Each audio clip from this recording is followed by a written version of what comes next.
Бүгінгі күн өте қуанышты күн, өйткені сонау мен Ақтөбеге барғанда мен 2 күн емінен кейін көтеріп, бүгін келіп бізге құрсақ шашу әкелді. Құрсақ шашу деген қазақтағы ең жақсы бір ырым. Ол құрсақ шашуды жеген қыздар сол жұғысты болып көтереді екен. Ал енді солар көтерсе сауабы салтанатқа болады. Сонан кейін Қордайдан келді бір пациенткам беременный болып, тағы бір осындағы бір пациенткам беременный келді.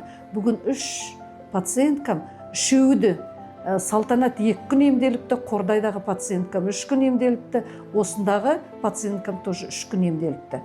Емделіп кеткен соң суықтарды қалай шығаратын, свечкадар береміз, соны бәрін қолданып, жолдасына дәрі алып, сол айда УЗИға түскенде сол арқылы көтеріп келгендер.